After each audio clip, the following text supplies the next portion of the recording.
มื้อนี้วันพุธวันที่15แห้ม8 ค่ำวันศิลเดือน11ปีมะเสงมาบุญน้ำกันเด้อพ่อแม่พี่น้องเด้อไผสิได้เห็นคลิปนี้ย่อมมือบุญน้ำกันเด้อสาธุเด้อ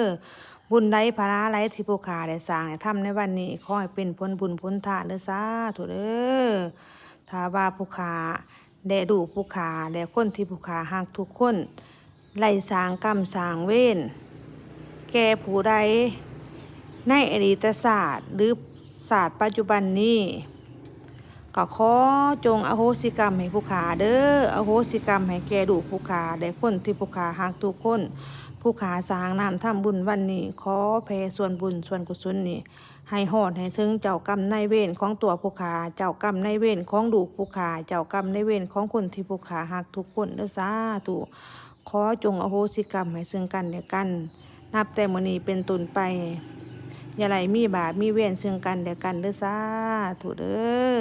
ผู้ขาสร้างน้ำทำบุญวันนี้ขอให้พบเพาะแต่สิ่งดีๆสิ่งใดบ่ดีขอให้ออกไปจากครอบครัวเรือนศาลผู้ขาเด้ออโหสิกรรมให้ถึงกันและกันผู้ขาสร้างน้ำทำบุญแผ่บุญแผ่กุศลส่งไปให้เจ้ากรรมนายเวรทุกดวงวิญญาณเด้อสา